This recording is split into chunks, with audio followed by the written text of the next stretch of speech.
Assalamualaikum warahmatullahi wabarakatuh. Bismillahirrahmanirrahim. Alhamdulillahi rabbil alamin. Wassalatu wassalamu ala asyrafil anbiya'i wal mursalin. Sayyidina wa habibina wa syafi'ina wa maulana Muhammad wa ala alihi wa ashabihi ajma'in. Subhanaka la ilma lana illa ma 'allamtana innaka antal alimul hakim. La haula wa la quwata illa billahil aliyil azim. Amma ba'du. Para alim ulama yang saya muliakan, seluruh pejabat-pejabat pemerintah setempat yang saya hormati, hadirin dan hadirat sekalian yang berbahagia, wabil khusus kepada seluruh panitia tasyakur daripada Masjid Al-Karomah. Terlebih dahulu saya menyampaikan ucapan terima kasih yang setinggi-tingginya. Terima kasih atas segala usahanya dalam pembangunan masjid yang terwujud di depan mata kita sekarang ini. Saya ucapkan terima kasih yang setinggi-tingginya.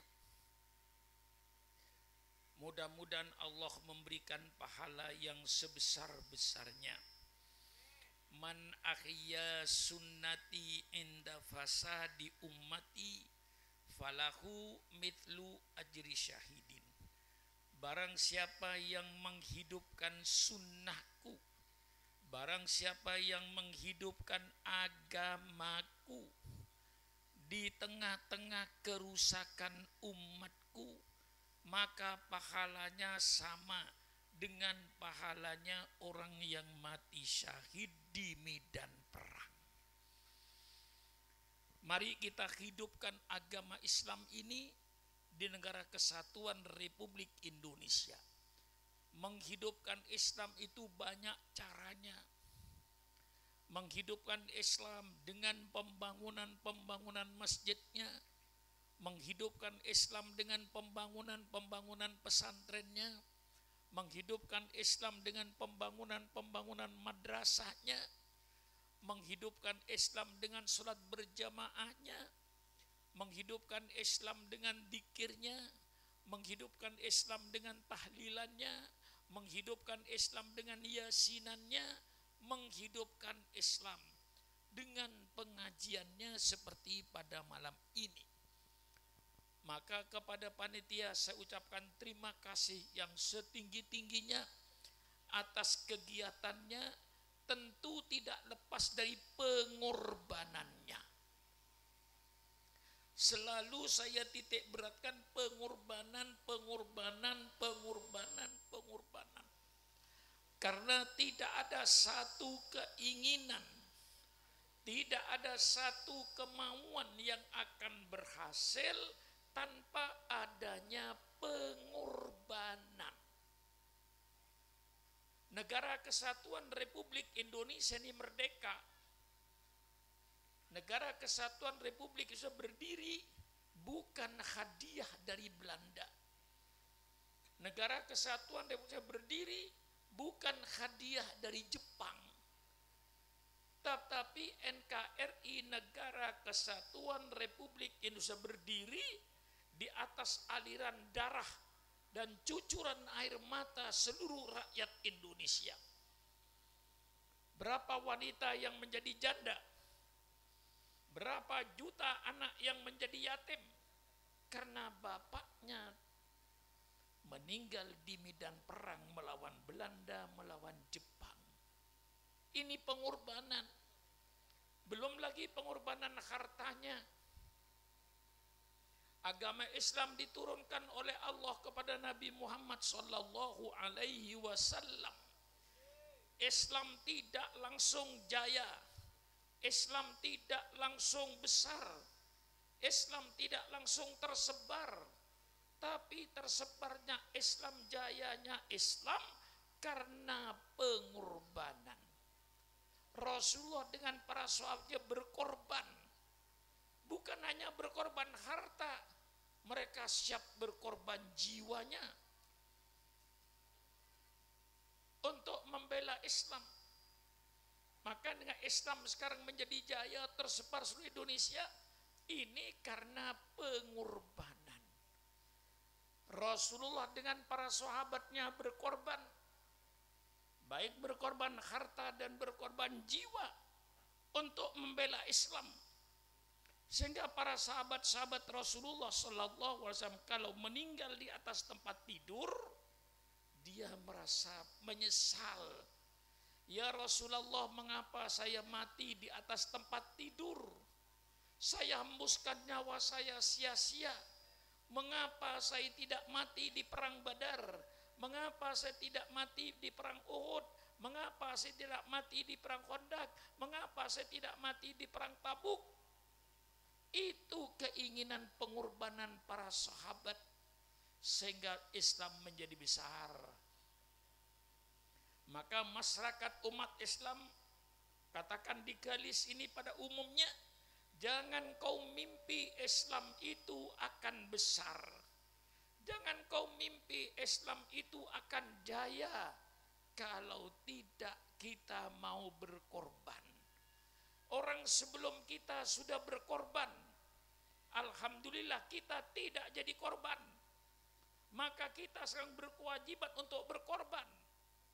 Untuk siapa berkorban? Untuk anak cucu kita, supaya anak cucu kita tidak menjadi korban, supaya anak cucu kita tetap mengucapkan la ilaha illallah Muhammadar Rasulullah dalam mazhab ahli sunnah wal jamaah. Kita perlu berkorban. Maka kepada bapak-bapak seluruhnya saya ucapkan terima kasih. Bapak sudah mau berkorban dengan membangun masjid ini.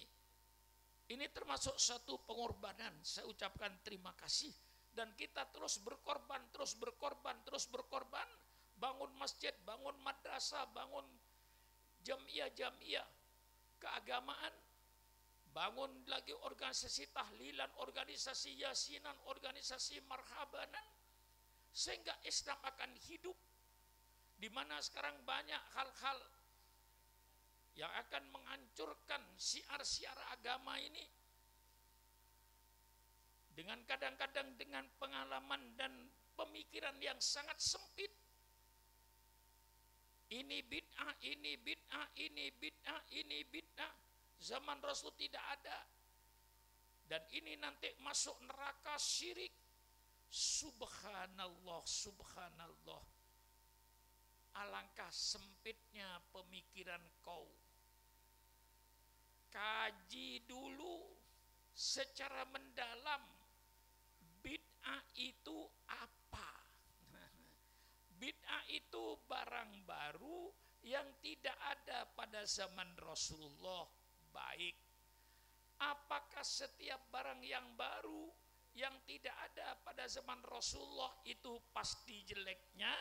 Tolong pakai otakmu. Tentu otak yang sehat akan berkata, sesuatu yang baru itu belum tentu baik dan belum tentu jelek. Itu namanya otaknya sehat, tidak miring. Saya mau meluruskan ini. Bid'ah itu barang baru yang tidak ada pada zaman Rasulullah. Apakah semua barang baru yang tidak ada pada zaman Rasul pasti jeleknya? Otak yang sehat akan menjawab, belum tentu jelek, belum tentu baik. Lihat dulu bid'ahnya itu kayak apa barang yang baru ini. Sayyidina Umar Ibnul Khattab radhiyallahu anhu, ketika dia melihat 12.000 sahabat di kota Madinah setiap malam sholat tarawih sendiri-sendiri, Kemudian Sayyidina Umar berijtihad, alangkah bagusnya kalau sholat tarawih ini saya bikin berjamaah. Ditunjuklah sahabat bernama Ubay bin Ka'ab. Setelah selesai jamaah, sholat tarawih berjamaah, Sayyidina Umar dalam kitab Fathul Bari, sarahnya kitab Shahihul Bukhari, di situ Sayyidina Umar berkata, nikmatil bid'atu hadihi. Inilah sebagus-bagus bid'ah. Jadi yang berkata bid'ah itu ada yang bagus, bukan Syukron Ma'mun, Sayyidina Umar Ibnul Khattab radhiyallahu anhu. Karena apa? Zaman Rasulullah tidak ada tarawih berjamaah. Zaman Sayyidina Abu Bakar tidak ada tarawih berjamaah. Baru zaman Sayyidina Umar Ibnul Khattab radhiyallahu anhu mengadakan tarawih berjamaah. Ini termasuk bid'ah, barang baru yang tidak ada pada zaman Rasulullah. Tapi ini bid'ah yang bagus. Al-Imam Syafi'i radhiyallahu an memperkuat bid'ah ini. Kata Imam Syafi'i, al-bid'atu bid'atani, bid'ah itu ada dua macam. Al-bid'ah al-mahmudah wal bid'ah al-matmumah. Bid'ah yang terpuji dan bid'ah yang tercela. Mana bid'ah yang terpuji? Bid'ah yang terpuji semua barang baru yang tidak bertentangan dengan Quran, tidak bertentangan dengan sunnah Rasulullah. Inilah bid'ah yang bagus. Bid'ah yang tercela, bid'ah yang masuk neraka, itu semua bid'ah yang bertentangan dengan Al-Quran, bertentangan dengan sunnah Rasulullah. Ini baru bid'ah yang masuk neraka. Mengapa Rasulullah tidak menjelaskan kullu bid'atin hasan, kullu bid'atin sayyi'atin dolalatun? Semua bid'ah yang tidak baik itu sesat. Rasulullah tidak menyebut sifatnya, karena bid'ah yang dimaksud Rasulullah jelas, bid'ah yang sayyi'ah, bid'ah yang tidak baik. Kalau bid'ah yang baik, masa masuk neraka? Kudu bid'atin hasanatin dolalatun. Semua bid'ah yang bagus masuk neraka. Semua bid'ah yang bagus sesat masuk neraka. Otaknya miring. Nah, perlu otak-otak yang miring itu malam ini saya luruskan. Supaya tidak pakai otak yang miring, yang pikirannya sempit. Bid'ah yang bagus ada. Malah Rasulullah sendiri bersabda, man sanna fil islami sunnatan hasanatan falahu ajruha wa ajru man amila biha min wari ayam kusumin ujurim syai'un. Barang siapa yang mengadakan tradisi-tradisi, kebiasaan-kebiasaan yang baik, maka dia dapat pahala, dan dapat pahala dari orang-orang yang mengerjakannya. Yang dilarang oleh Rasulullah, barang siapa yang bikin kebiasaan-kebiasaan yang tidak baik, sunnah sayyi'ah. Sunnah sayyi'ah di situ bukan sunnah Nabi, sunnah sayyi'ah, sunnah yang jelek, yang bertentangan dengan Quran, itu barulah yang sesat masuk neraka. Ini saya jelaskan malam ini karena tadi oleh Kiai agak disinggung sedikit adanya pendapat-pendapat baru yang menyesatkan kepada ahli sunnah wal jamaah ini. Saya tantang di Jakarta, orang yang sering berpidato kullu bid'atin dolalah kullu dolalah, saya tantang. Dan saya sudah berhadapan dengan mereka 135 mubaligh yang beraliran Wahabi, beraliran Salafi sudah berhadapan dengan saya. Saya ajak berdialog supaya menyadari bahwa perintah Allah itu bermacam-macam. Ada perintah Allah yang Allah tentukan tempat dan waktu. Tempatnya Allah tentukan, waktunya Allah tentukan. Itulah ibadah haji. Tempatnya di tanah haram, di Mekah. Waktunya tanggal 9 Dzulhijjah. Itu ditentukan 9 Dzulhijjah, 10 Dzulhijjah, 11, 12, 13. Itu ditentukan waktunya dan ditentukan tempatnya. Nah, di luar ini itu namanya bid'ah. Misalnya, saudara haji ke Jember, karena di Jember dibikin kayak Masjidil Haram, kayak Arafah, kayak Mina. Lalu haji ke Jember, itu bid'ah dolalah, bertentangan. Ada perintah Allah yang Allah tentukan tempatnya, waktunya bebas. Ibadah umroh. Kapan saja umroh persilakan, tempatnya Allah tentukan. Kemudian ada perintah Allah yang Allah tentukan waktunya saja. Allah tidak menentukan tempatnya. Ibadat sholat. Sholat mau sholat di mana? Mau sholat di sawah persilakan. Mau sholat di tepi laut persilakan. Mau sholat di hutan persilakan. Mau sholat di rumah persilakan. Afdolnya, nah, sekali lagi, afdolnya sholat itu di masjid. Allah tidak menentukan. Mau sholat di mana saja sah. Hanya waktunya yang Allah tentukan. Sholat duhur pada waktu duhur, sholat asar pada waktu asar, sholat maghrib pada waktu maghrib, sholat isya pada waktu isya, sholat subuh pada subuh. Waktu saja yang ditentukan oleh Allah. Tempat bebas, afdolnya di masjid. Itu jelas. Nah, saudara-saudara kita yang berfaham Wahabi ini dan yang berpaham sekarang menamakan dirinya Salafi ini, dia barangkali kurang paham bahwa di situ ada perintah Allah yang Allah tidak menentukan tempat dan tidak menentukan waktu. Nah, ini barangkali saudara saya dari golongan Wahabi itu kurang memahami perintah Allah yang tidak pakai tempat, tidak pakai waktu. Itu banyak sekali. Contohnya baca Quran. Baca Quran Allah tidak menentukan kapan baca Quran, di mana baca Quran, surat apa yang harus dibaca, Allah tidak menentukan. Tentu yang afdal menghatamkan Quran. Di mana kita baca Quran?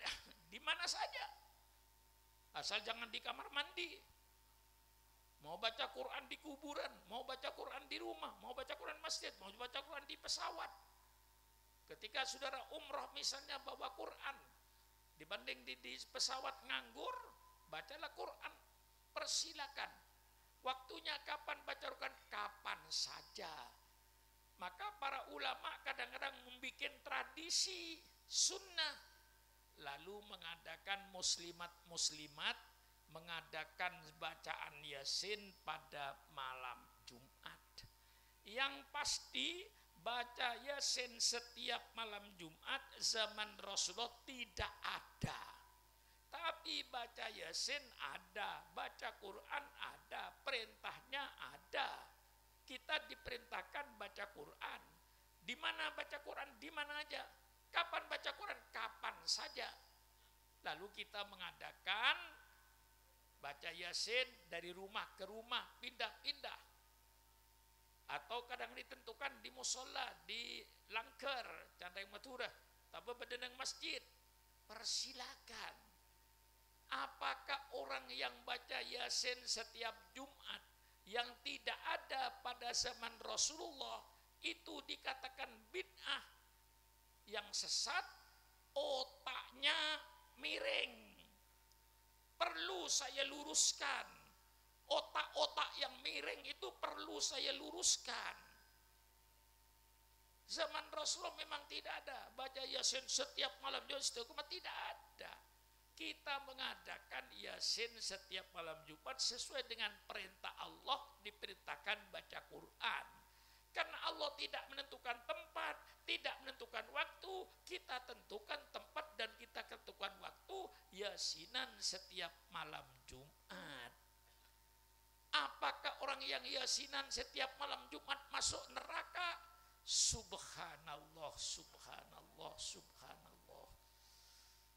Kita tahlilan orang mati, itu perintah Allah. Alladzina alladzina ja'u min ba'dim yaquluna rabbana ighfir lana wa li ikhwanina alladzina sabaquna bil iman. Mendoakan orang mati itu hadisnya banyak, Qur'annya banyak. Allah tidak menentukan kapan kita mendoakan orang mati, kapan saja. Di mana kita mendoakan orang mati, di mana saja, mau di rumah, mau di masjid, mau di kuburan. Allah tidak menentukan. Lalu kita ketika ada orang meninggal dunia, Allah perintahkan takziah. Takziah itu artinya untuk menggembirakan orang yang sedang keluarganya kematian. Datanglah tetangga beramai-ramai ke rumah orang yang sedang kematian keluarganya. Disitulah kita menjalankan perintah Allah. Mari kita berdoa kepada yang mati. Daripada orang takziah kumpul, ngobrol sendiri-sendiri, malah ghibah, subhanallah, subhanallah, dosa. Mumpung mereka kumpul, mari kita jalankan perintah Allah. Baca Yasin, baca Al-Quran, baca tahlil, yang semuanya kita hadiahkan kepada almarhum dan kita doakan almarhum. Menjalankan perintah Allah. Mengapa 7 hari? Ya kita sempatnya 7 hari. Saudara mau tahlilan 1 bulan, persilakan. Mau tahlilan 1 tahun, persilakan. Paling tidak mari kita gembirakan. Oleh para ulama diajak kita menggembirakan orang yang sedang meninggal dunia ini. Kita tahlilan 7 hari. Subhanallah, subhanallah. Kadang-kadang pakai dalil yang dia tidak paham. Alaisa lil insani illa ma sa'a. Tidaklah bagi seseorang kecuali apa yang dia kerjakan. Kita tidak perlu mendoakan orang mati. Bagi dia apa yang dia kerjakan. Betul, bagi dia apa yang dia kerjakan itu menjadi hak dia. Tapi jangan menghilangkan hak orang lain untuk dia. Itu Quran. Alladzina ja'u min ba'dim yaquluna rabbana ighfir lana wa li ikhwanina alladzina sabaquna bil iman. Orang-orang yang datang sesudah mereka berdoa, ya Allah ampunilah dosa-dosa kami dan dosa-dosa saudara kami yang telah mendahului kami ke kuburan. Ini Quran yang menyuruh mendoakan orang mati dengan tidak pakai tempat, tidak pakai waktu. Kita mendoakan kakek kita yang mati 6 tahun yang lalu, persilakan. Mendoakan kakek kita yang mati 20 tahun yang lalu, persilakan. Mendoakan ketika meninggalnya, itu insya Allah lebih afdol perasaannya. Tidak ada yang melanggar hukum Allah. Kita tahlilan itu untuk mendoakan orang yang meninggal dunia. Apa ada gunanya Pak Kiai? Perbuatan orang yang hidup untuk orang mati, subhanallah. Orang yang bertanya semacam itu menunjukkan kebodohan dia terhadap agamanya. Jelas perbuatan orang yang hidup berguna bagi orang mati.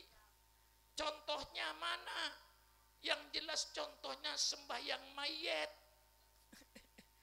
Kita kalau ada orang mati kita sholat, yang sholat siapa?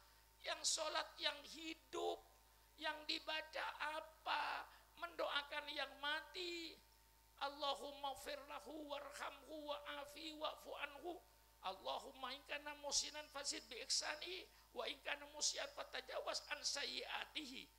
Ini jelas sembahyang jenazah itu perbuatan orang hidup, berguna dan bermanfaat untuk orang yang mati.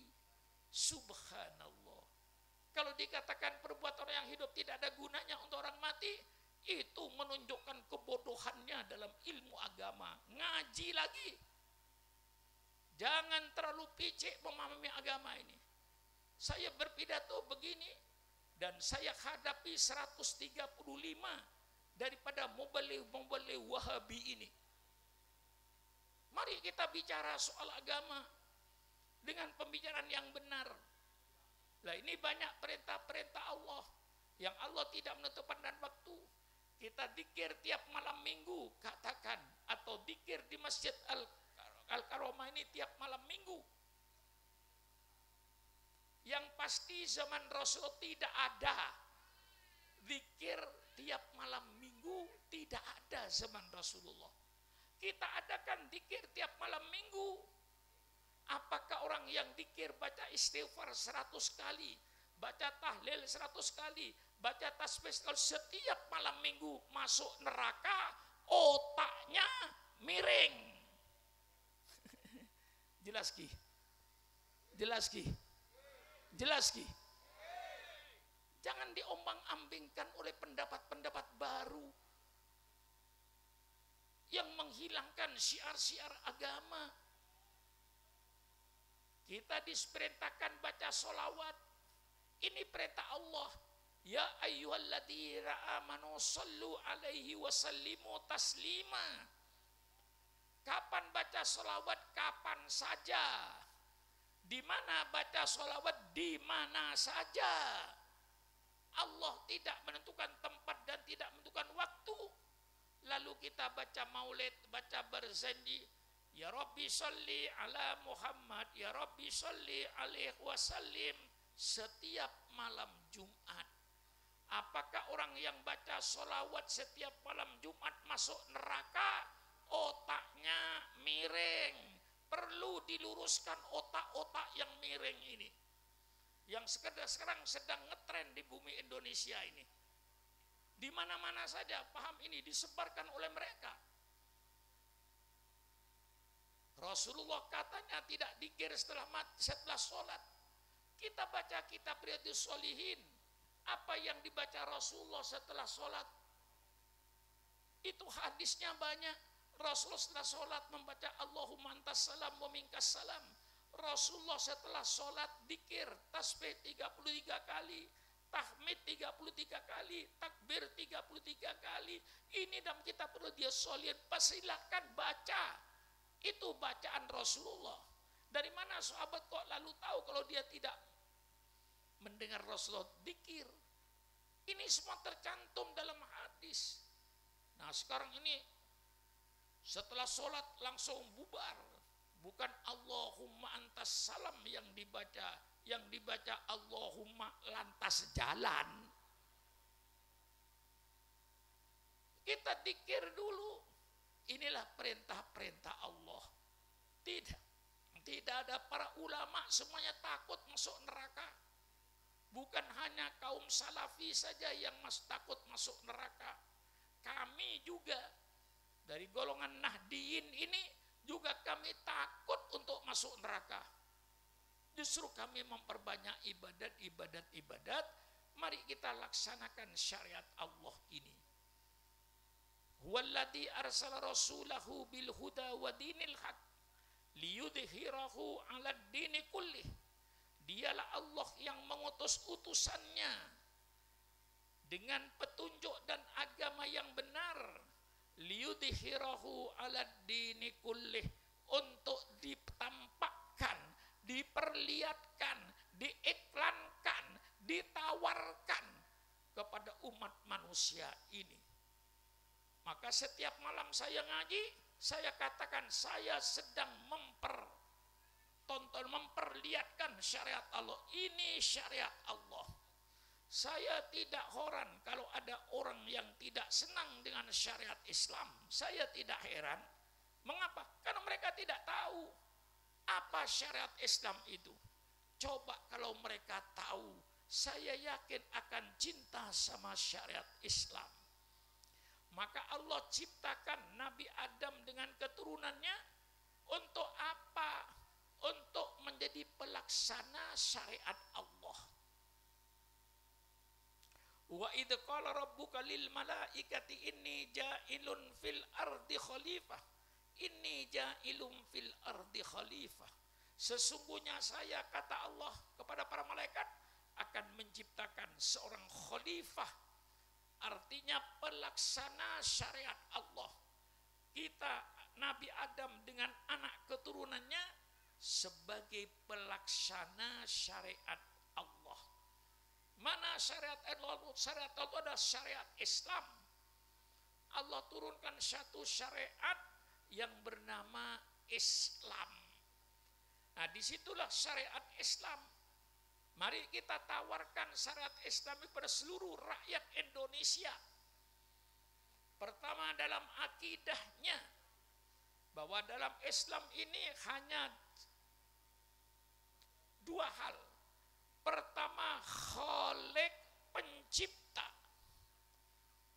Yang kedua, makhluk yang diciptakan. Ini keyakinan tauhid Islam. Kita hanya percaya kepada Khalik, pencipta, Allah Subhanahu wa taala. Selain Allah itu namanya makhluk. Siapa yang kita sembah dalam Islam, kita sujud kepada Allah. Hanya kepada Allah kita sujud. Jangan sujud kepada makhluk Allah. Allah sangat murka. Ini namanya syirik. Syirik itu meletakkan sesuatu, disamakan, disejajarkan dengan Allah Subhanahu wa taala. Allah murka. Jangan menyembah matahari, sembahlah yang bikin matahari. Jangan menyembah bulan, sembahlah yang bikin bulan. Jangan menyembah manusia, jangan sujud kepada manusia, jangan mentuhankan manusia menurut Al-Quran. Sembahlah yang bikin manusia, sembahlah yang bikin langit dan bumi. Siapa? Allah Subhanahu wa taala. Ini syariat tauhidnya. Maka Islam ini seperti pembangunan sebuah rumah. Siapa yang membangun Islam? Kadang-kadang kita salah Pak menjawabnya ini. Yang membangun Islam Nabi Muhammad SAW saja. Tidak benar Pak. Saya luruskan akidah kita ini. Siapa yang membangun Islam? Islam itu dibangun oleh 25 Rasul. Jangan menghilangkan Nabi Adam. Jangan menghilangkan Nabi Nuh. Jangan menghilangkan Nabi Ibrahim. Jangan menghilangkan Nabi Musa. Jangan menghilangkan Nabi Isa. Jangan menghilangkan nabi-nabi yang ditulis Al-Quran sebanyak 25. Itulah semua adalah arsiteknya, insinyurnya yang membangun Islam ini. Jadi siapa yang bangun Islam? Islam dibangun oleh 25 Rasul. Dimulai kapan pembangunan Islam? Memulai Nabi Adam diturunkan, Islam dibangun dengan tauhid. Nabi Adam mengajak umatnya supaya beriman kepada Allah, sujud kepada Allah, bukan sujud kepada Nabi Adam. Dan Nabi Adam bersama-sama dengan umatnya sujud kepada Allah Subhanahu wa taala. Ini akidah syariat Islam. Datang Nabi Nuh. Nabi Nuh seruannya sama, mengajak umatnya beriman kepada Allah Subhanahu wa taala, pencipta alam semesta, sujud kepada Allah, bukan sujud kepada Nabi Nuh. Dan Nabi Nuh bersama-sama dengan umatnya sujud kepada Allah. Islam. Datang Nabi Ibrahim. Nabi Ibrahim seruannya sama, mengajak umatnya beriman kepada Allah, sujud kepada Allah, bukan sujud kepada Nabi Ibrahim. Dan Nabi Ibrahim bersama-sama dengan umatnya sujud kepada Allah pencipta alam semesta. Islam. Datang Nabi Musa alaihissalam. Nabi Musa mengajak umatnya beriman kepada Allah pencipta alam semesta, sujud kepada Allah, bukan sujud kepada Nabi Musa. Dan Nabi Musa bersama-sama dengan umatnya sujud kepada Allah. Islam. Datang Nabi Isa yang oleh saudara kita disebut Yesus Kristus. Di dalam Al-Quran Nabi Isa seruannya sama. Nabi Isa mengajak umatnya supaya beriman kepada Allah Subhanahu wa taala yang Maha Esa, sujud kepada Allah, bukan sujud kepada Nabi Isa. Dan Nabi Isa bersama-sama dengan umatnya sujud kepada Allah Subhanahu wa taala. Islam. Datang junjungan kita Nabi Muhammad sallallahu alaihi wasallam. tidak membawa agama baru. Rasulullah menyempurnakan, menyelesaikan pembangunan Islam. Itu disabdakan Rasulullah sendiri dalam kitab Shahihu Muslim dalam bab Muhammad Khatamun Nabiyyin. Rasulullah bersabda, "Mathali wa mathalul anbiya min qabli kamathali man bana baitan wa ana akhiru man wada'a labinah." Perumpamaan saya, kata Nabi Muhammad, dan nabi-nabi sebelum saya itu cuman ibarat orang-orang yang membangun sebuah rumah. Saya datang terakhir, yang meletakkan batu terakhir, pertanda bahwa pembangunan Islam sudah selesai, sudah sempurna. Jadi Nabi Muhammad datang tidak membawa agama baru, menyempurnakan, menyelesaikan agama yang sudah dibangun sejak Nabi Adam alaihissalam. Rasulullah datang menyempurnakan, menyelesaikan bangunan. Dengan datangnya Rasulullah, bangunan Islam selesai. Karena Islam bangunannya sudah selesai, Allah lalu memproklamirkan, mendeklarasikan kepada seluruh umat manusia, di mana Allah berfirman, "Al-yauma akmaltu lakum dinakum wa atmamtu alaikum nikmati wa raditu lakumul Islam madina." Pada hari ini telah saya sempurnakan agamamu untukmu. Al-Quran 30 juz sudah turun semua ke bumi, sudah tumplek-blek semua ke bumi, sudah tidak ada sisanya syariat Allah, sudah sempurna. Zaman Nabi Adam syariat Allah sangat sederhana. Mengapa? Karena tidak ada orang. Zaman Nabi Adam, undang-undang perkawinan, hukum perkawinan tidak seperti sekarang. Sekarang ada yang mengawinkan, ada besan, ada saksi, ada akad nikah, ada mahar, dan seterusnya. Zaman Nabi Adam sederhana. Kakak kandung boleh kawin dengan adik kandungnya. Zaman Nabi Adam. Mengapa? Ya karena waktu tidak ada orang kawin, siapa yang mau besan? Siapa menjadi besannya Nabi Adam? Enggak ada orang. Dipermudah oleh Allah hukumnya.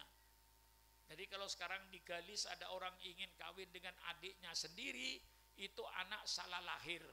Mestinya lahirnya zaman Nabi Adam dulu.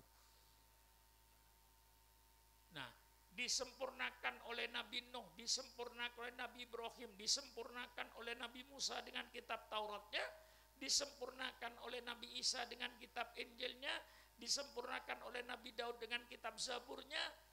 Datang Rasulullah, semua kitab ini dihapus menurut ajaran Islam, Allah ganti dengan kitab suci Al-Quran yang lengkap semuanya.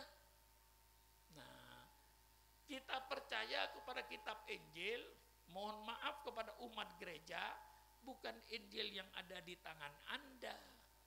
Yang umat Islam percaya kitab Injil itu yang firman Allah, yang Allah berikan kepada Nabi Musa, kepada Nabi Isa, dan bukan perkataan Nabi Isa, dan bukan perkataan pendeta-pendeta pada waktu itu. Kita percaya Injil itu kitab suci, yang mana? Yang firman Allah, yang Allah berikan kepada Nabi Isa untuk disampaikan kepada umatnya. Nah sekarang ada 5 Injil. Ada namanya Injil Matius, ditulis oleh orang yang bernama Matius. Ada Injil Lukas yang ditulis oleh orang yang bernama Lukas. Ada Injil Yahya yang dibaca, yang ditulis oleh Yahya. Ada Injil Markus yang ditulis oleh orang bernama Markus. Ada lagi satu Injil yang ditulis oleh Barnabas, dinamakan Injil Barnabas. Injil ini tidak diboleh dibaca oleh orang gereja karena isinya mirip dengan Al-Quran. Yang diakui gereja 4 Injil, Matius, Lukas, Markus, Yahya. Ini jelas 4 kitab ini redaksinya tidak sama. Nah kita percaya kepada kitab Injil yang asli. Kita percaya pada kitab Taurat yang asli. Mana Taurat yang firman Allah, yang Allah berikan kepada Nabi Musa bukan perkataan Nabi Musa dan bukan perkataan pendeta-pendeta waktu itu. Itulah yang kita percaya, yang sekarang mencari Injil yang asli, cari di pojok bumi tidak bakalan ketemu. Mencari kitab Taurat yang asli, cari di pojok bumi tidak bakalan ketemu. Allah ganti dengan kitab suci Al-Quran yang dilandasi dengan tauhid, beriman kepada sujud kepada Allah. Kemudian Allah menuruni dalam Al-Quran syariat yang lengkap. Tidak ada kehidupan manusia yang tidak tersentuh oleh Al-Quran. Semuanya ada di Quran. Inilah Al-Quran yang sempurna.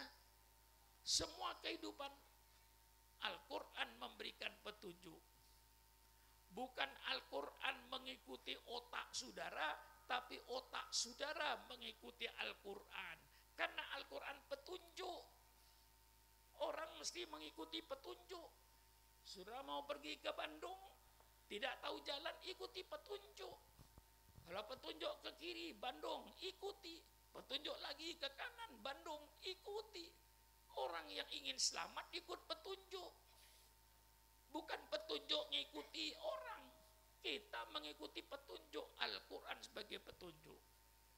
Maka setelah Al-Quran 30 juz, syariat Allah sempurna, Allah katakan di dalam Al-Quran, al-yawma akmaltu lakum dinakum wa atmamtu alaikum nikmati wa raditu lakumul Islam madinah. Pada hari ini telah saya sempurnakan agamamu. Al-Quran 30 sudah turun dan telah saya sempurnakan nikmatku dengan datangnya Nabi Muhammad sallallahu alaihi wasallam. Nikmat Allah sempurna. Seandainya Nabi Muhammad itu belum datang, nikmat Allah belum sempurna. Yang akan menjelaskan Quran sudah ada. Maka Allah katakan karena Quran sudah turun 30 juz, pembangunan Islam sudah selesai, Nabi Muhammad yang akan menjelaskan Al-Quran, maka Allah yang bikin pernyataan, bukan sukron makmun. Apa pernyataan Allah? Wa raditu lakumul Islam madinah. Kata Allah, saya ridho, saya rela Islam sebagai agamamu. Menurut Allah, agama yang diridhoi oleh Allah hanya agama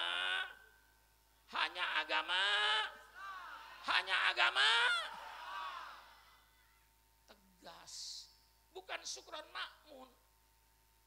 Quran, inna dina indallahil Islam, sesungguhnya agama yang diridhoi Allah hanya agama.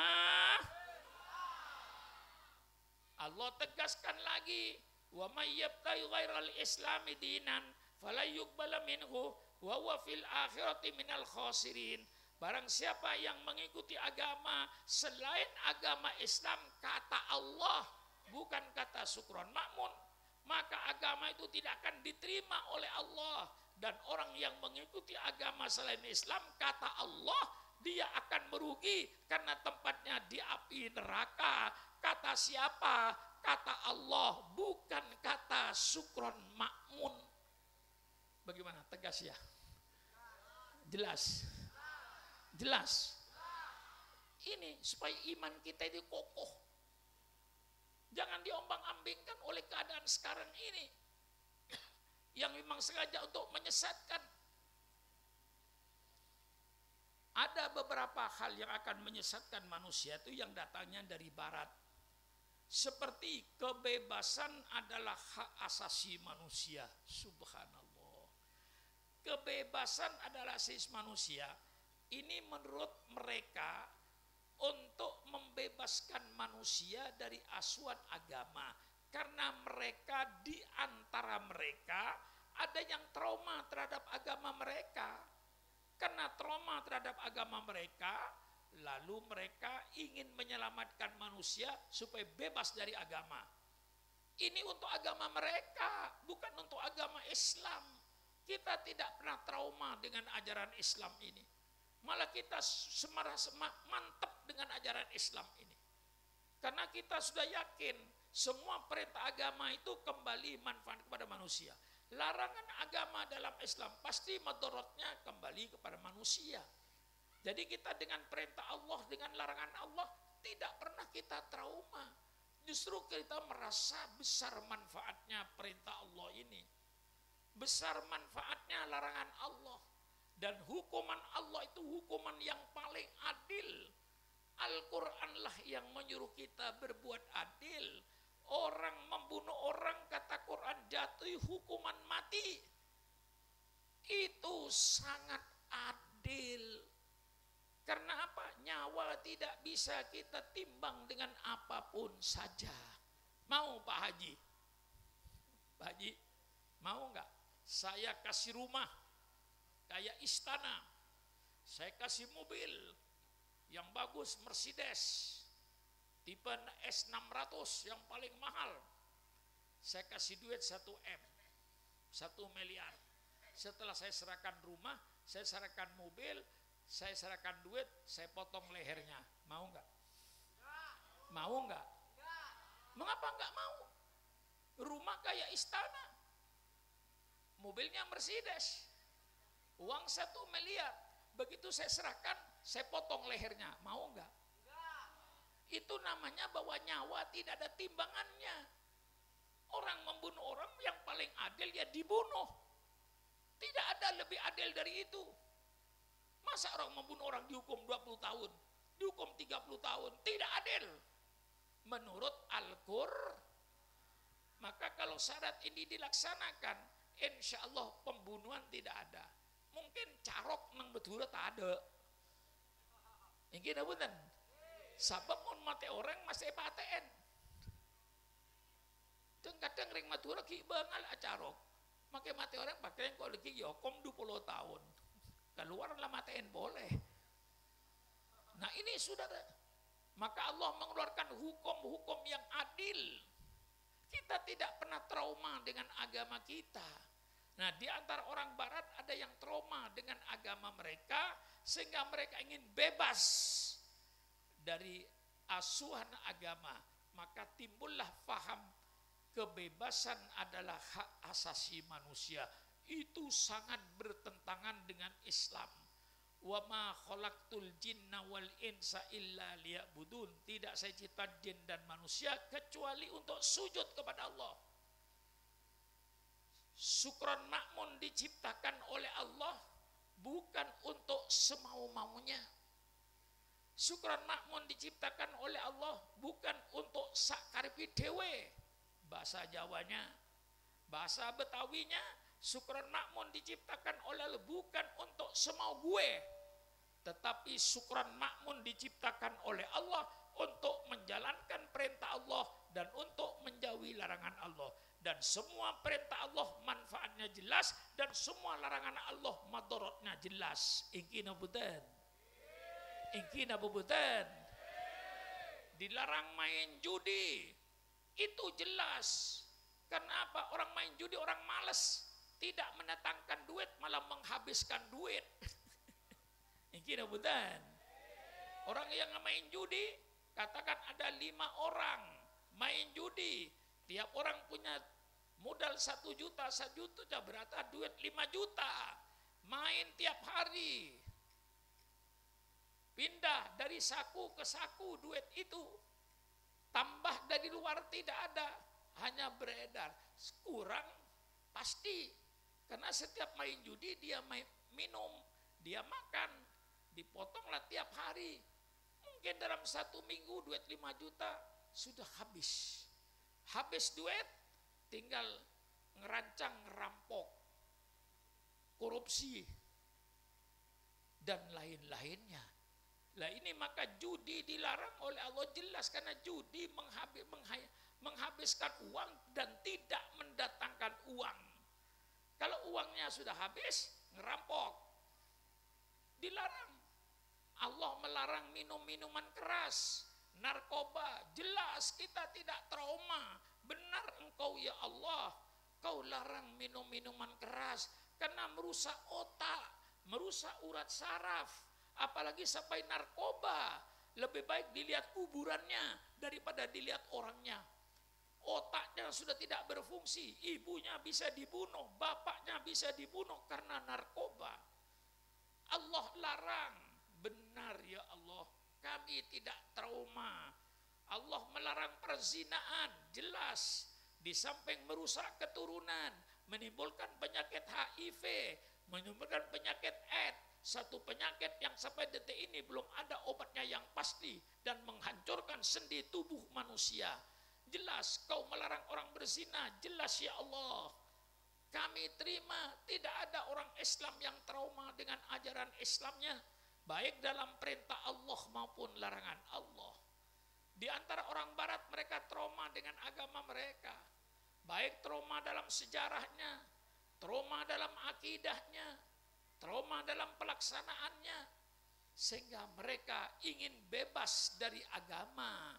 Timbullah yang namanya liberalisme. Kebebasan adalah hak asasi manusia untuk membebaskan manusia dari agama. Kalau manusia bebas dari ajaran agama, sama dengan binatang. Iki napa punten? Ayam bebas dari agama, kambing bebas dari agama, semua binatang bebas dari agama. Kalau manusia supaya bebas dari agama, agama dianggap membelenggu, agama dianggap mengikat kaki yang tidak memberikan kebebasan. Berarti kalau ingin bebas dari asuhan agama, itu sama dengan pembinatangan manusia. Jadi mungkin nikah sedang ada proses agar bangsa Indonesia jadi binatang, supaya bebas dari asuhan agama jadi binatang. Seperti dunia barat. Di dunia barat itu bu,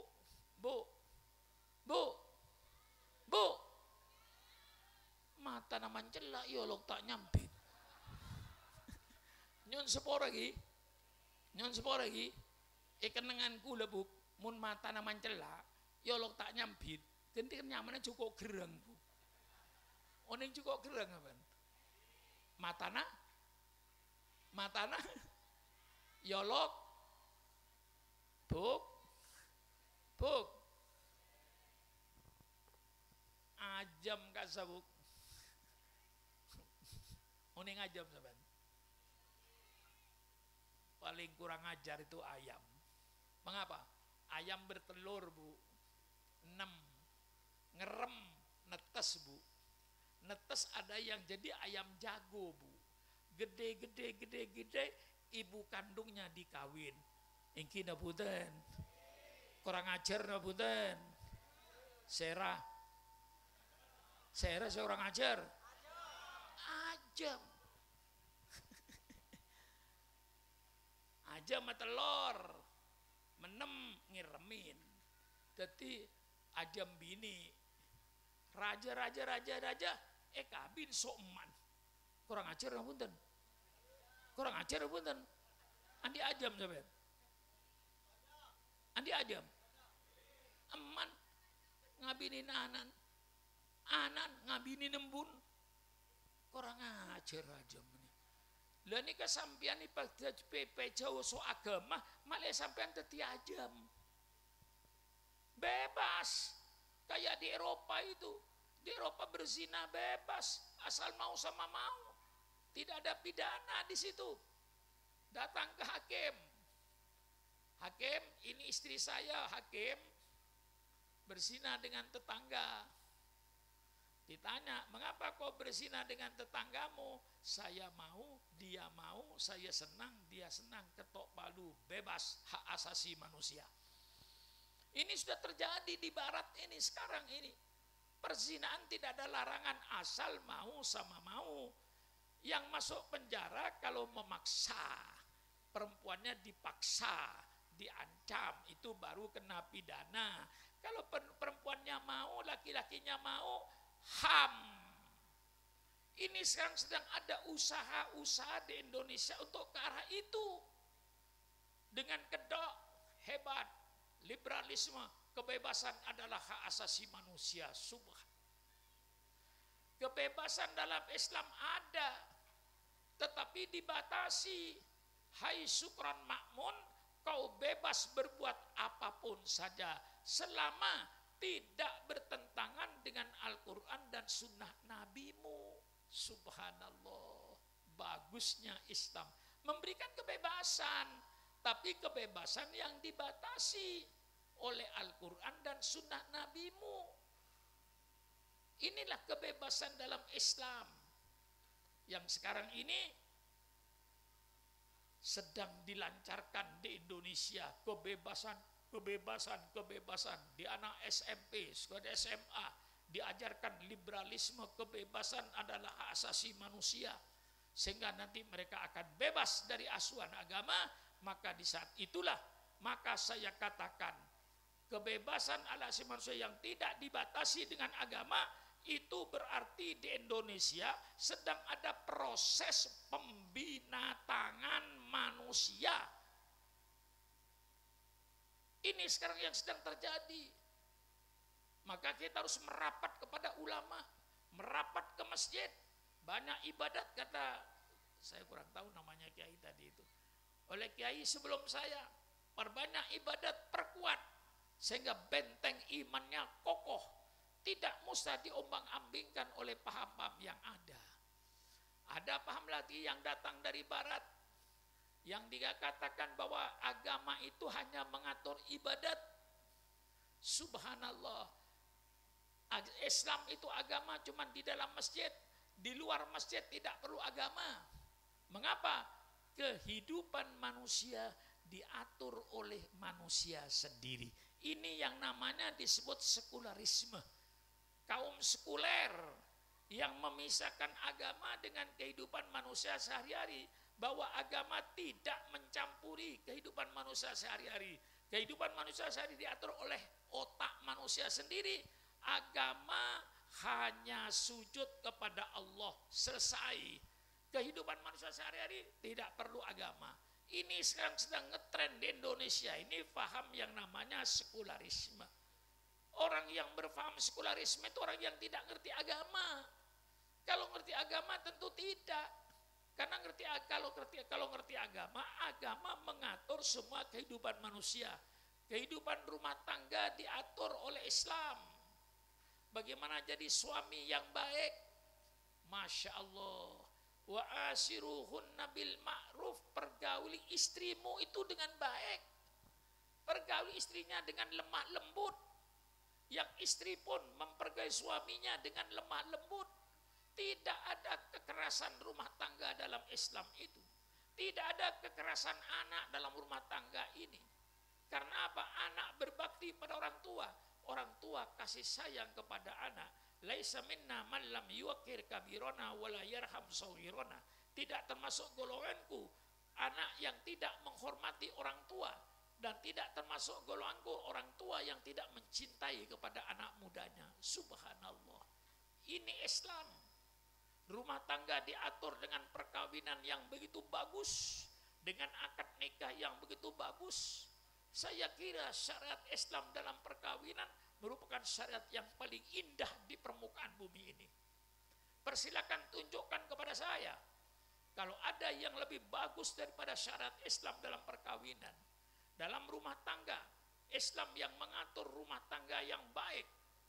Mengapa Islam mengatur rumah tangga? Supaya rumah tangga, anggota rumah tangganya orang yang bermoral, orang yang berakhlak. Seorang suami berakhlak Al-Quran, seorang suami berakhlak sunnah Rasulullah, seorang istri berakhlak Al-Quran, berakhlak sunnah Rasulullah, seorang anak berbakti pada orang tua. Subhanallah, alangkah indahnya rumah tangga yang berpegang pada syariat Islam. Tidak ada kekerasan rumah tangga, tidak ada kekerasan anak. Semua hidup dengan rasa saling cinta mencintai, saling hormat menghormati. Islam mengajarkan suami menghormati istrinya, istrinya menghormati suaminya.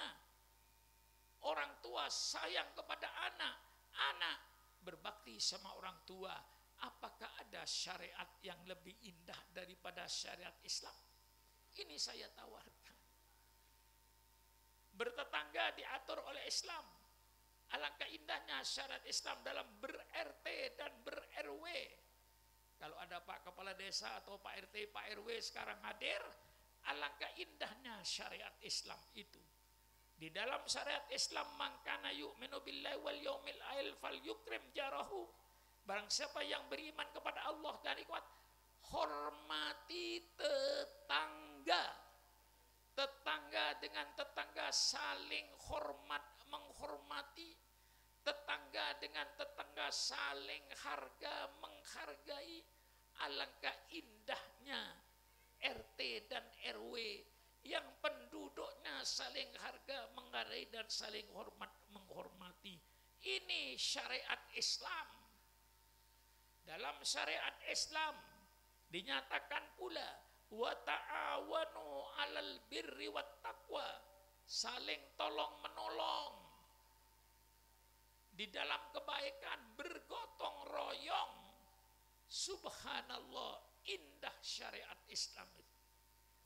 Kita ber-RT, ber-RW dalam suatu desa, kita hidup saling hormat, menghormati, saling harga, menghargai. Kita hidup bergotong royong. Wa ta'awanu 'alal birri wat taqwa. Kata-kata gotong royong di Quran yang ada. Alangkah indahnya satu RW bergotong royong, membersihkan desanya, membangun desanya. Subhanallah, inilah syariat Allah. Apakah ada yang lebih indah daripada syariat Allah? Tunjukkanlah kepada Syukran Makmun. Ini saya tawarkan syariat Islam. Saya cuma menawarkan. Dibeli, alhamdulillah. Tidak dibeli pun Syukran Makmun, alhamdulillah, sudah menawarkan. Inilah bangsa Indonesia syariat Islam dalam ber-RT, ber-RW. Wala tajassasu, dalam kita bermasyarakat jangan saling mencari kesalahan. Ini yang sering kadang-kadang di masyarakat, tetangga dengan saling mencari kesalahan. Itu tidak dibenarkan dalam Islam. Kesalahan tidak usah dicari-cari. Kalau ketemu dengan kesalahan, laksanakan amar ma'ruf nahi mungkar. Tapi kesalahan jangan dicari-cari. Indah syariat Islam ini. Ini semua termaktub dalam Al-Quran, termaktub dalam sunnah Rasulullah Sallallahu Alaihi Wasallam. Wallahu fi aunil abdi, maka al abdu fi auni akhih. Allah selalu menolong hambanya selama hamba itu menolong saudaranya. Kalau saudara tidak mendapat pertolongan oleh Allah, jangan menyalahkan Allah. Tanya sama diri Anda sendiri. Pernahkah Anda menolong orang lain? Kalau Anda tidak pernah menolong orang lain, jangan mengharapkan kau untuk mendapat pertolongan dari Allah. Allah selalu menolong hambanya selama hamba itu menolong kepada orang lain. Subhanallah. Alangkah indahnya syariat Islam ini.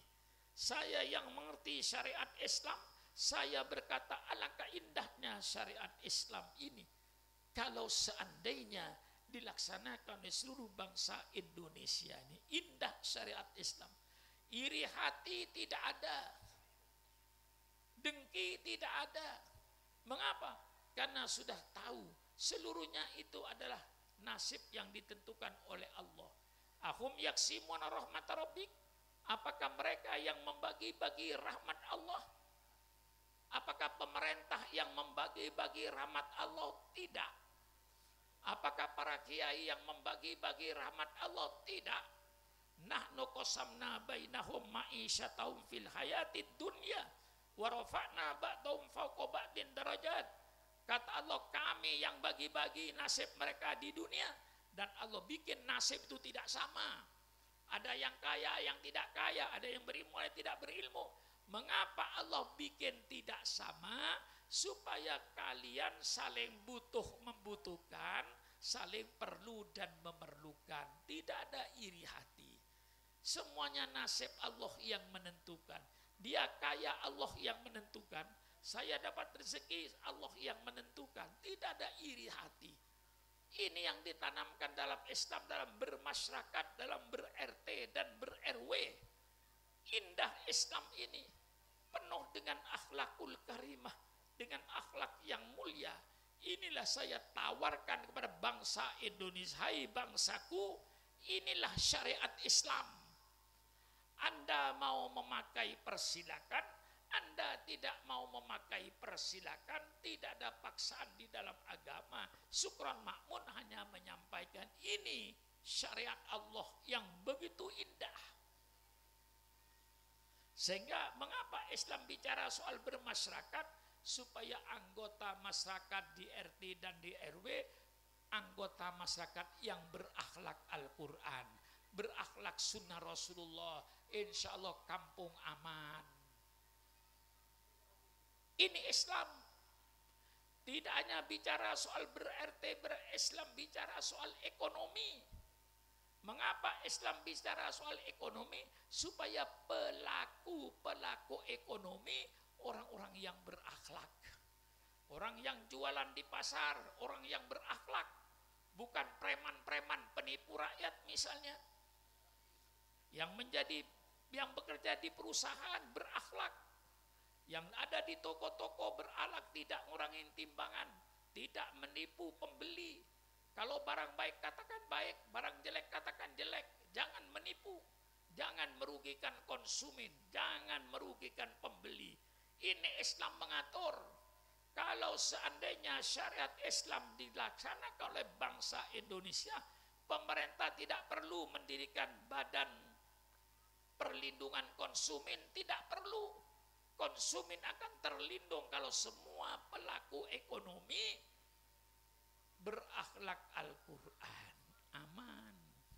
Jadi kalau ditanya mengapa Islam bicara soal ekonomi, supaya pelaku ekonomi terdiri dari manusia-manusia yang berakhlak. Tidak terkecuali Islam bicara soal politik. Yang sekarang ini seolah-olah kiai dilarang bicara politik. Yang melarang kiai bicara politik itu dulu Belanda. Mengapa? Karena Belanda ingin menjajah Indonesia sampai kiamat. Jadi kalau ada kiai bicara politik ditangkap dan ditembak. Nah, sehingga pada waktu tidak ada partai politik zaman Belanda. Belanda yang melarang kiai tidak boleh berpolitik. Akhirnya negara kayak seperti sekarang ini, korupsi di mana-mana merajalela. Dari atas sampai ke bawah dan merata. Kadang-kadang anggota DPR, pernah ada anggota DPR jumlahnya 45 anggota DPR, 41 masuk penjara semua. Subhanallah, masuk penjara pakai berjamaah. Ini, jadi Islam bicara politik ini supaya pelaku politik ini orang yang berakhlak. Siapa pelaku politik? Pelaku politik mulai wali kota, bupati, gubernur, menteri, DPR, presiden, pejabat-pejabat tinggi negara itu pelaku politik. Maka Islam bicara politik. Mengapa Islam bicara politik? Supaya pelaku politik yang namanya bupati yang berakhlakul karimah, yang namanya gubernur yang berakhlak, yang namanya presiden yang berakhlak, yang namanya menteri yang berakhlak, yang namanya anggota DPR yang berakhlak, yang punya rasa tanggung jawab terhadap rakyatnya. Bagaimana menegakkan keadilan, bagaimana menegakkan kesejahteraan, ini kewajiban pelaku politik. Bukan untuk mengumpulkan kekayaan pribadi sehingga duit rakyat dirampok. Ini sekarang yang terjadi. Maka perlu kiai-kiai, ulama-ulama untuk bicara politik. Tapi politik Al-Quran, politik sunnah Rasulullah. Banyak sekali puluhan ayat Quran, puluhan hadis yang berkenaan dengan politik. Kullukum ra'in wa kullukum mas'ulun an ra'yati, ini 100% hadis politik. Semua kalian adalah pemimpin. Jangan enak-enak engkau jadi pemimpin. Engkau bergelimang dengan kemewahan jadi pemimpin. Yang dimakan duit rakyat, yang dirampok duit rakyat. nanti kau yang paling berat pertanggungan jawab di hadapan Allah Subhanahu wa taala. Kalau pertanggungan jawab manusia bisa diatur, pertanggungan jawab dengan sama manusia bisa diatur, manusia bisa dibohongi, atasannya bisa dibohongi, tetapi Allah tidak bisa dibohongi. Maka ini politik Islam harus ditanamkan, politik Al-Quran, politik yang bermoral, politik yang berakhlak, bukan politik yang berbohong, bukan politik yang menipu. Sehingga dalam Islam itu pemimpin yang harus dicari, pemimpin yang sidik, amanah, tabligh, fatonah. Cari pemimpin yang sidik, yang jujur. Ini yang pokok. Cari pemimpin yang amanah, yang terpercaya, yang tidak berkhianat kepada rakyatnya. Cari pemimpin yang tabligh, yang selalu pemimpin itu menyampaikan kebenaran, bukan menyampaikan kebohongan. Cari pemimpin yang fatona, pemimpin yang cerdas otaknya. Mengapa pemimpin harus pilih yang cerdas? Supaya pemimpin itu dapat menyelesaikan kesulitan-kesulitan rakyatnya. Rakyatnya sulit. Kalau pemerintahnya cerdas, pemimpinnya cerdas, insya Allah bisa menyelesaikan persoalan rakyatnya. Tapi kalau pemimpinnya bodoh, rakyatnya sulit sampai kiamat, rakyatnya tetap sulit. Bagaimana? Jelas? Jelas? Lah inilah Islam. Memberikan petunjuk dalam berumah tangga, memberikan petunjuk dalam bermasyarakat, memberikan petunjuk dalam ekonomi, menjadikan petunjuk di dalam berpolitik. Semuanya dikasih petunjuk oleh Al-Quran dan Sunnah Nabi. Nah, marilah kita jalankan syariat Islam ini dengan sebaik-baiknya. Oleh orang Islam sendirilah paling tidak. Kita yang harus melaksanakan pertama kali. Atur rumah tangga kita secara Islam. Atur masyarakatnya secara Islam. Atur ekonominya secara Islam. Jangan makan riba. Jangan makan barang yang haram. Subhanallah, subhanallah. Indahnya Islam, Bu. Bu. Bu. Bu. Tidur. Bu. Pernahkah ibu mencuci beras? Bu. Meta saya jawab, Bu. Tedung kabigi. Bu. Pernahkah ibu nyuci beras? Oning maco beras sambian. Benare. Tapi sampai tahun yang tanya ke beras dari mana kau datang? Coba tanya berasnya dari mana datangnya.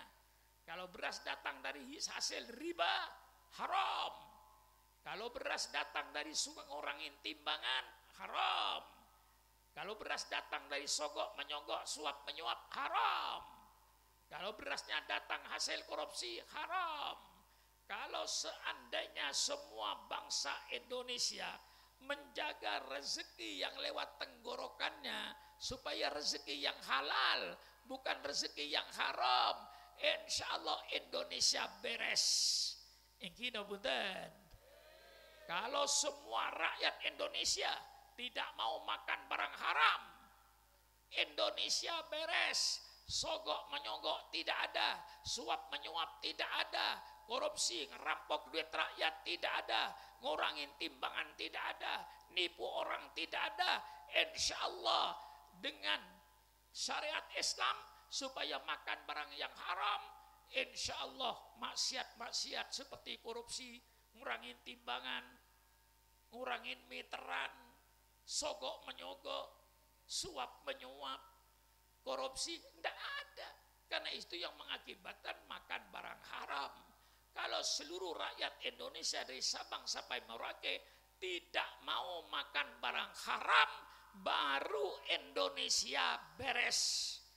Selama rakyat Indonesia masih mau makan haram, maka Indonesia tidak akan beres. Sogok menyogok akan maju, korupsi akan berjalan terus, penipuan ekonomi, penipuan ngurangin timbangan jalan terus. Selama bangsa Indonesia masih mau makan haram, maka bangsa itu tidak akan beres. Kalau bangsa Indonesia sudah tidak mau makan barang yang haram, baru Indonesia beres. Engki napa punten? Jelas napa punten? Dan ini kagunana ngaji. Gunana ngaji. Jaga gerungna sambian.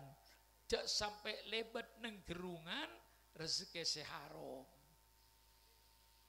Lemun kapi mulai dari presiden sampai ketua RT-nya, dari rakyatnya seluruhnya tidak mau makan barang haram, baru Indonesia insya Allah beres. Selama bangsa Indonesia masih mau makan barang haram, selama itu Indonesia tidak akan beres. Ini betul. Jelas kan? Ini kula tegas. Mentro beres, tore. Laksanakan ajaran Islam. Jangan makan barang yang haram. Riba haram. Haram na punten membuduk peseh. Haram na punten membuduk peseh. Haram. Ngurang tembangan haram na punten. Nipu pembeli haram na punten. Barang coba ikut aki bagus, barang bagus. Itu aki jumpa bagusan. Nipu rakyat haram. Berbohong haram. Makanlah rezeki yang halal. Kalau seluruh bangsa Indonesia seluruhnya takut makan barang haram dan yang makan semuanya barang yang suci dan halal, insya Allah beres. Selama bangsa Indonesia masih mau makan barang haram, jangan mimpi Indonesia akan beres. Katina apa? Jelas ki. Nah, neka Islam sepatoron sareng Allah Subhanahu wa taala, tore kita umat Islam menjalankanlah ajaran Islam ini. Baik Islamnya dalam ibadatnya secara Islam, akidahnya secara Islam, pergaulannya secara Islam bagi umat Islam. Tolong umat Islam jadi contoh. Di kampung kita, masa di desa kita semuanya sudah beragama Islam. Kasih contoh sama desa yang lain. Inilah desa yang umatnya Islam semua. Akhlaknya bagus, ibadatnya bagus, pergaulannya bagus. Yang dimakan barang yang halal, tidak mau makan haram. Insya Allah keberkahan akan turun dari Allah Subhanahu wa ta'ala. Saya kira cukup sekian saja apa yang saya sampaikan. Sudah saya pidato mulai rumah tangga sampai berbangsa, bernegara yang dijaga. Mari kita hidup satu bangsa di Indonesia, bangsa Indonesia. Kita hidup rukun, hidup toleransi. Yang sekarang seolah-olah Islam itu tidak toleransi. Subhanallah. Kita sudah hidup ratusan tahun bersama orang Kristen. Kita sudah hidup ratusan tahun bersama orang Hindu, bersama orang Buddha. Tidak pernah terjadi perang antara Islam dengan orang Hindu. Tidak pernah terjadi. Tidak pernah terjadi perang antara Kristen dengan umat Islam di Indonesia. Tidak pernah terjadi. Kita sudah rukun karena ajaran Islam yang menyuruh rukun walaupun berbeda agama. Kita toleransi, tunjukkan kebaikan kita kepada agama lain, saling hormat menghormati antar umat beragama, saling menghargai antar umat beragama, tapi bukan berarti membenarkan semua agama. Membenarkan semua agama hukumnya kafir, murtad. Pahami nggih? Jadi toleransi itu batasnya saling hormat menghormati antar umat beragama. Saling menghargai antar umat beragama. Hidup rukun, hidup damai antar umat beragama. Tapi bukan berarti membenarkan semua agama. Membenarkan semua agama kafir. Semua agama itu benar menurut pemeluknya masing-masing. Ini punten. Saya ulang sekali lagi. Semua agama benar menurut pemeluknya masing-masing. Sukron Makmun tentu berkata innad dina indallahil Islam. Agama yang diridhoi oleh Allah hanya agama. Persilakan Anda dengan keyakinan Anda. Lakum dinukum waliyadin, agamamu agamamu, agamaku agamaku. Laksanakan agamamu, kita tidak akan mengganggu. Kami akan melaksanakan agama kami pun jangan diganggu. Itu jelas Al-Quran.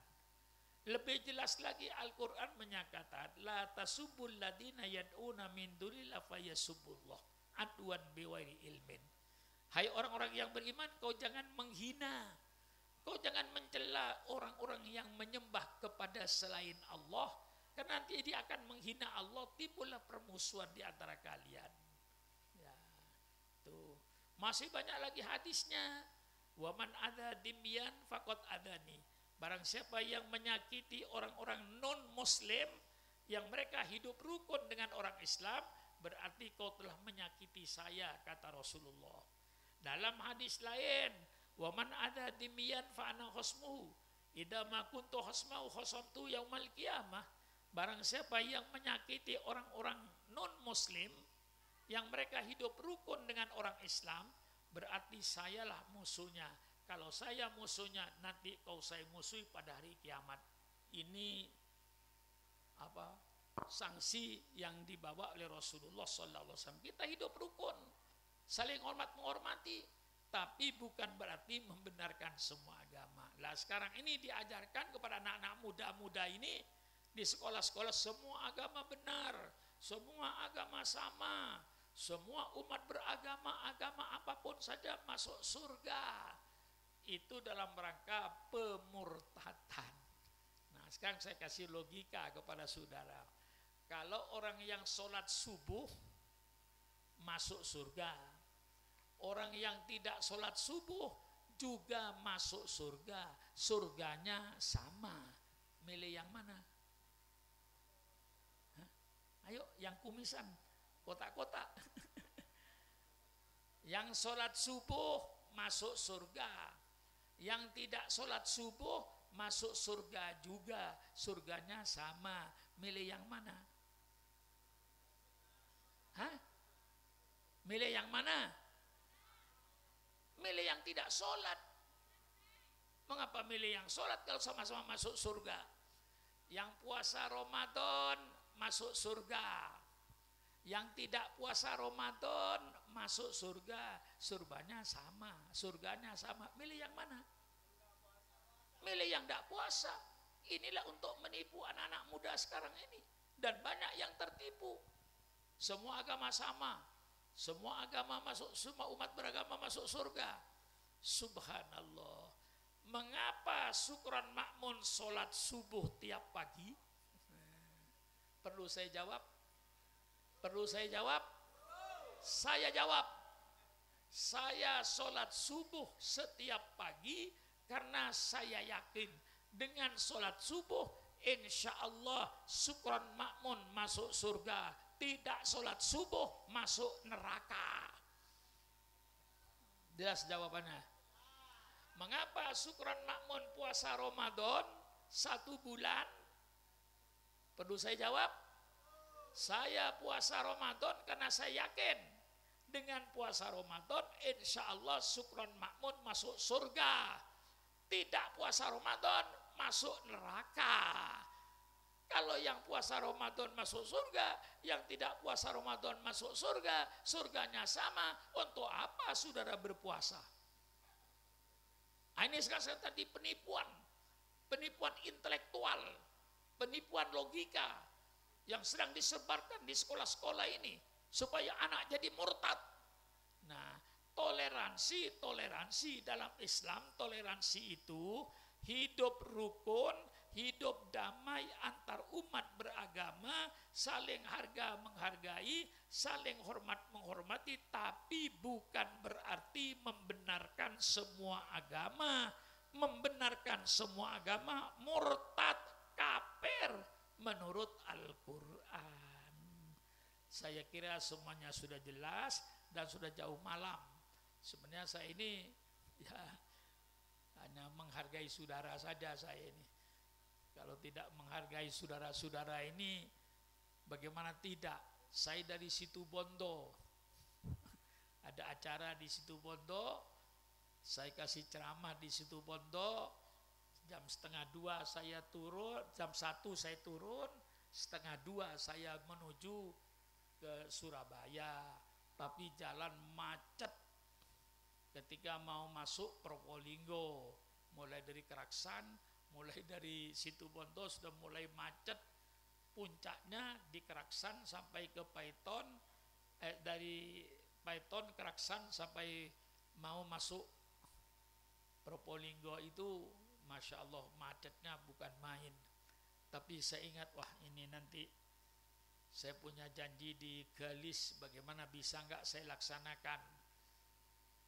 Ya Alhamdulillah, apalagi saya sedang dalam keadaan kurang sehat Bu, karena saya jatuh setelah mandi, saya keluar dari kamar mandi, saya kepleset karena keramik saya mungkin oleh pembantu saya sedang dipel basah, jadi saya tergelincir, terpukullah paha saya ini. Akhirnya ya tulang yang ada itu kata dokter istilahnya ya sudah keropos karena tulang sudah tua. Maklum umur saya ini Bu, ingin tahu umur saya enggak Bu? Umur saya ini sekarang ini Bu 82 tahun. Bukan umur pendek, itu sudah umur panjang itu.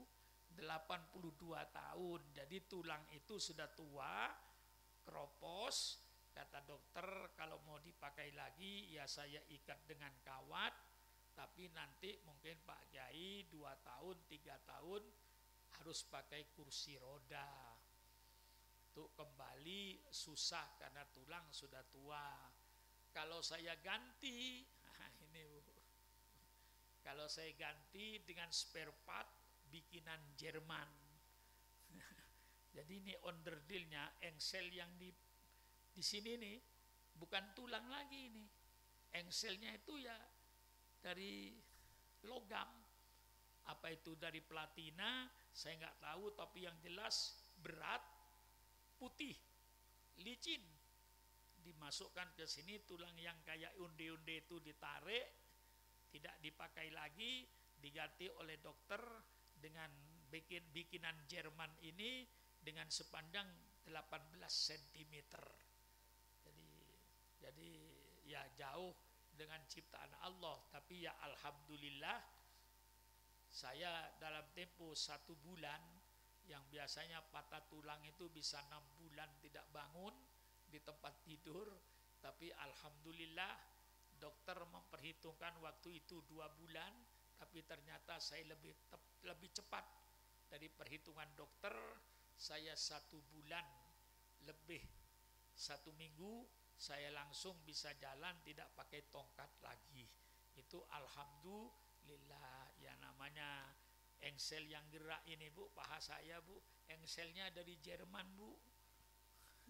Bikinan Jerman yang gini-gini sekarang ini ya walaupun tidak sama dengan bikinan Allah, tapi saya Alhamdulillah bisa berjalan, bisa berdiri, bisa naik lantai 2, lantai 3 di pondok asal pelan-pelan dengan melangkah satu persatu. Alhamdulillah, Alhamdulillah, Alhamdulillah Bu. Maka malam ini karena saya ingat kepada panitia yang sudah berkorban untuk tasyakuran masjid, maka Alhamdulillah masjidnya bagus. Saya ucapkan terima kasih pada seluruh para jemaah, para penyumbang. Insya Allah punya saham di akhirat yang nanti menjadi amal jariahnya bapak-bapak dan ibu-ibu. Insya Allah dengan melihat masjidnya yang jauh lebih bagus daripada rumahnya. Kadang-kadang rumahnya lebih bagus dari masjidnya, tapi Alhamdulillah di kampung ini insya Allah masjidnya jauh lebih bagus daripada rumahnya. Mudah-mudahan itu menunjukkan kepada iman yang kuat. Membangun masjid itu sulit, memelihara masjid itu jauh lebih sulit. Nah, itu ya. Diingat kepada panitia, membangun masjid itu sulit, menjaga masjid dan memelihara masjid jauh lebih sulit. Dijaga masjid ini, dipelihara masjid ini, mari kita makmurkan masjid ini dengan sholat berjamaahnya, dengan pengajian-pengajiannya, dengan anak-anak kita didik baca Quran dan didik ibadat di sholat ini, sehingga betul-betul rumah Allah ini menjadi rumah tempat beribadat, sebagaimana Ustadz tadi, Kiai tadi sebelum saya menjelaskan tentang sholat. Inilah kepada panitia sekali lagi saya ucapkan terima kasih dalam tasyakuran masjid ini. Tolong masjid dijaga, dipelihara dengan sebaik-baiknya, dimakmurkan masjid ini. Jangan sampai tidak makmur masjidnya, makmur dengan pengajiannya. Yang tua-tua, yang umurnya sudah seperti saya ini, ya tiap malam Jumat atau malam Minggu, malam apa saja yang dipilih, adakan dzikir bersama, istighosah bersama. Kemudian yang anak-anak muda, kalau malam Minggu adakan bacaan bersendi, baca marhaban. Orang-orang yang ada di sekitar masjid, kalau Kamis sore tolong bikin makanan Bu, masukkan ke masjid. Insya Allah kalau masjid nanti banyak makanan malam Jumat, insya Allah anak-anak ibu gak usah disuruh ke masjid, dia datang sendiri Bu. Betul atau tidak? Jadi bapak dan ibu pandai-pandai mancing. Mancing itu pakai umpan. Itu kebiasaan dulu ketika saya di Sampang, masih kecil. Rezeki tidak seperti sekarang, jauh lebih sulit. Tapi tiap malam Jumat, namanya di masjid, di musola, langker, itu penuh dengan makanan Bu. Pisang goreng, makanan ini, kadang-kadang tumpeng. Ya, ada yang bikin tumpeng malam Jumat, ada yang goreng pisang, ada yang tahu segala macam, kadang-kadang singkong, pohong, tenggang kuring, masuk aki ke masjid, dua neng masjid banyak deeren Bu.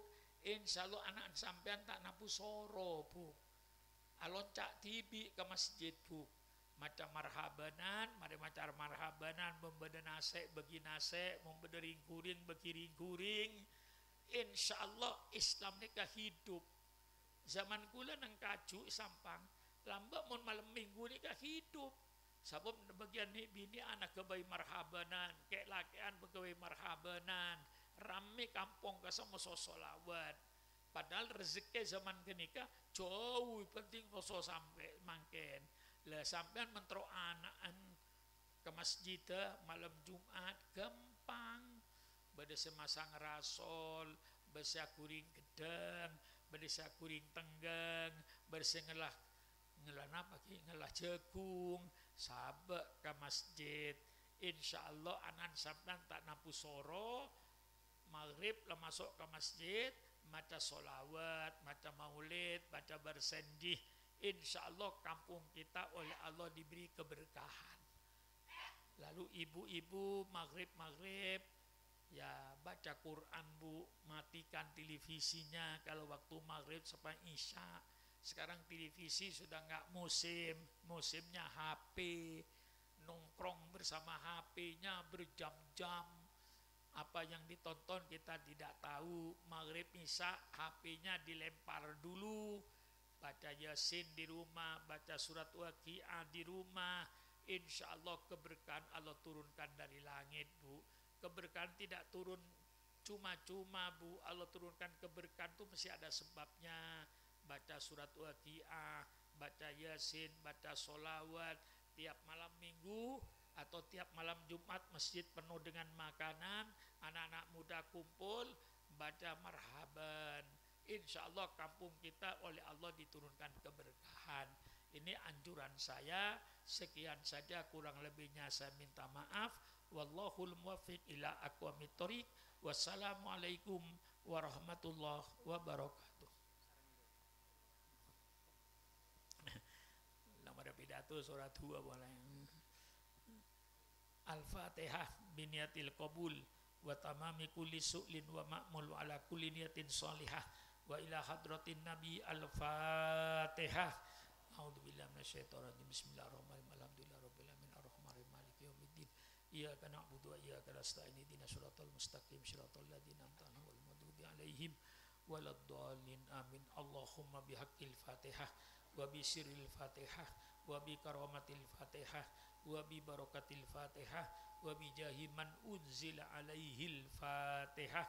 Ya farijal ham ya kashifal gham ya man li abdi yaghfir wa yarham ya dafi'al bala idfa'nal bala ya dawil bala wal waba wa ta'un. Ya Allah ya Allah ya Allah ya muyassir kull asir fataysirul asir alaka yasir. Ya muyassir kull asir fataysirul asir alaka yasir. Ya muyassir kull asir fataysirul asir alaka yasir. Allahumma sahhil ya Allah umurana wa umur man yuhibbuna wa umur man yusa'iduna wa umur man dakhala baitana. Ya Hayyu ya Qayyum ya Aziz ya Far ya Arhamar Rahimin. Allahumma inna nas'aluka ya Allah imanan kamila wa yaqinan shadiqa wa ilman nafi'ah wa rizqan wasi'an halalan thayyiba wa fikran wasi'a wa amalan mutaqabbala wa qalban khashi'a wa lisanan dzakira wa du'aan maqbula. Allahumma inna nas'aluka salamatan fid din wa afiatan fil jasadi wa ziyadatan fil ilmi wa barakatan fil rizqi wa taubatan qoblal maut wa rahmatan indal maut wa maghfiratan ba'dal maut. Allahumma hawwin alaina fi sakaratil maut wan najata minan nar wal afwa indal hisab. Rabbana ighfir lana wa li ikhwanina alladziina sabaquna bil iman. Rabbana hab lana min azwajina wa dzurriyyatina qurrata a'yun waj'alna ya Allah lil muttaqina imama. Allahumma anzilna ya Allah munzalan mubarakan wa anta khairul munzilin. Allahumma inna nas'aluka as-sihhata wal afiyah wa tamamal afiyah wa syukra lal afiyah. Ya Hayyu ya Qayyum ya Aziz wa Far ya Arhamar Rahimin. Rabbana atina fid dunya hasanah wa fil akhirati wa qina adzabannar. Subhana rabbika rabbil izzati amma yasifun wa salamun alal mursalin walhamdulillahi rabbil alamin. Kurang lebihnya saya minta maaf. Wallahul muwaffiq ila aqwamit thoriq.